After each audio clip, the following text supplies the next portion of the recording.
How you doing? Catch your breath yet?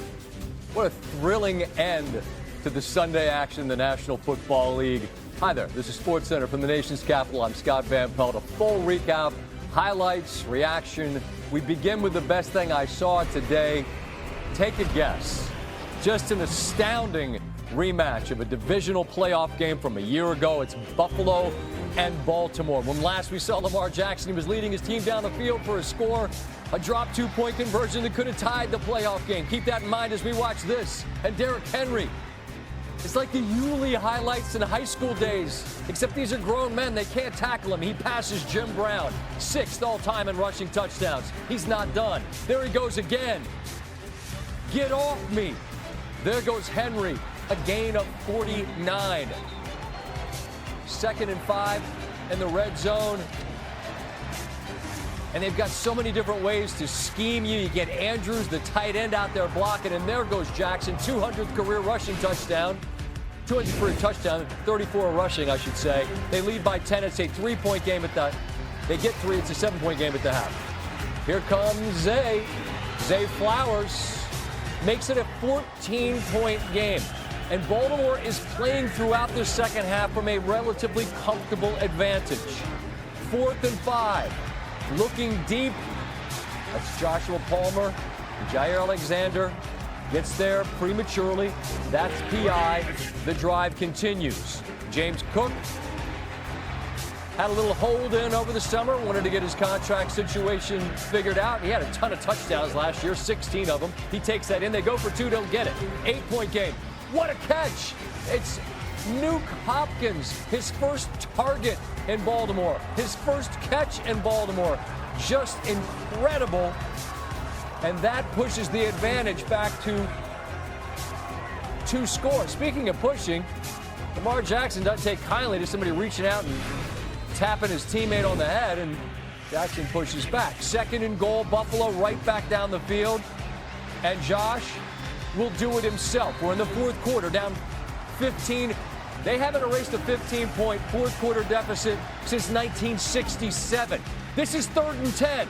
Look at where Jackson is. He's on his own 13-yard line. He's not on his 13 anymore. How mentally debilitating must it be? You can't get the guy off the field. Now you're dog-tired. You've just chased him around, and here comes the sledgehammer of Thor. Look at Henry. It's outrageous. He's not aging out of this position. He scores again. It's a 15-point game late. This is 4th and 2. 4th and 2. It's deflected and caught. As Allen finds Keon Coleman off the deflection. They go for 2, don't get it. So now it's a timeout situation. It's a possession situation first, as Henry has the ball knocked away. That's Ed Oliver, who was a force all night. You know, it might not look like it because it looked like Buffalo's defense didn't do a lot, but Oliver makes a monster play. Then right down the field, quickly, Jackson Hawes. He had to catch that like 3 times, but he squeezes it. And now Allen up and over the top. It's a 2-point game. Remember, Baltimore in the playoffs go for 2, don't get it. Here, Coleman can't get it, and the advantage remains 2. Allen wondering, have we missed our chance? Well, they do have timeouts. They've got to get Baltimore off the field. 3rd down and 9. Hopkins stopped short of the line to gain. Buffalo's out of timeouts, but they will get the ball back. And you're just waiting for Allen to make a play. You don't have to wait for long. A little twitch there, and what a beautiful pass to Palmer. Joshua Palmer gains 32 yards. They're already in field goal range, but here, Allen hits Coleman. Been better for Baltimore if he scored, because then at least they could have gotten the ball back. You do the math with the timeouts, and Buffalo's able to take knees and bring out their man, Matt Prater, the 41-year-old, kicking for his 5th team. Snap, hold, kick, all are good. And amazingly, improbably, Buffalo erases a 15-point 4th quarter lead to knock off Baltimore again. An absolutely horrifying loss if you're Baltimore. Tim Hasselbeck is alongside. We're preparing to talk about Henry. We're preparing to talk about Jackson. And that is not what we're going to talk about.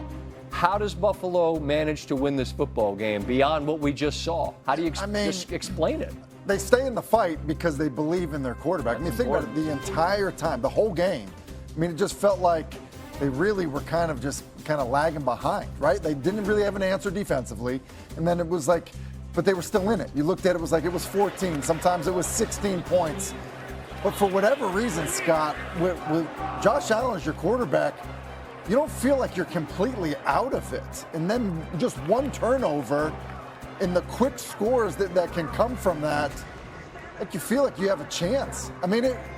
I think you even feel like you have to feel it in that locker room on that sideline, because I think you even feel it when we're watching it, that, hey, this game's not out of reach with him and what he's able to do. Yeah, Coleman's going to join us here in a few moments. He had 8 catches, 112 yards, the touchdown there on the 4th down, then that gigantic conversion there that got them close enough for knees, and then Prater. Again, he's only up because Bass couldn't kick this weekend, and Prater's been an excellent kicker everywhere he's been. Only missed 1 game-winning attempt in his career.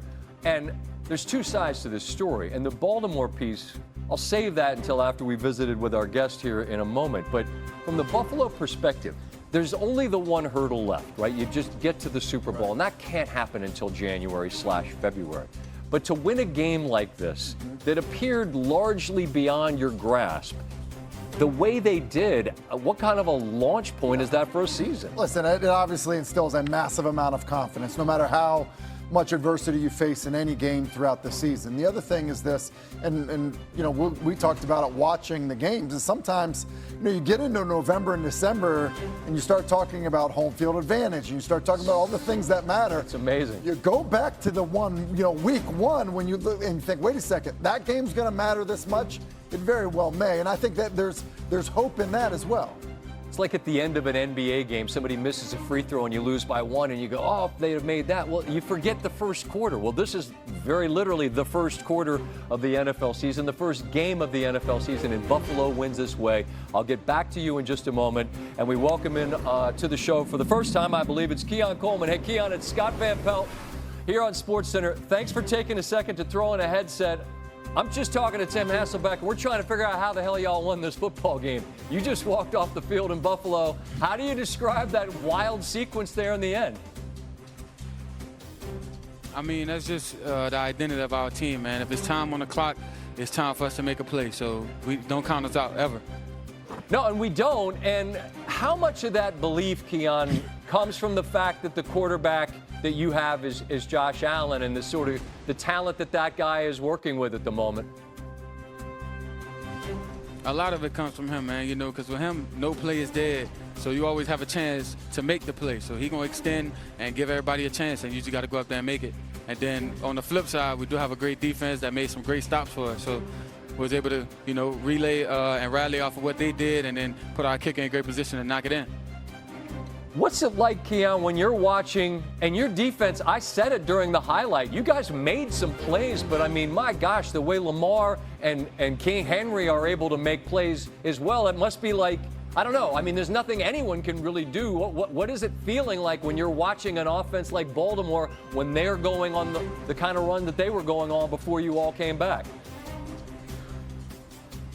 It's Lamar and Derrick Henry, man. They're going to do what they do best, and that's make plays and try to make your defense wrong. But our defense ended up being more disciplined, got the ball out and made some plays.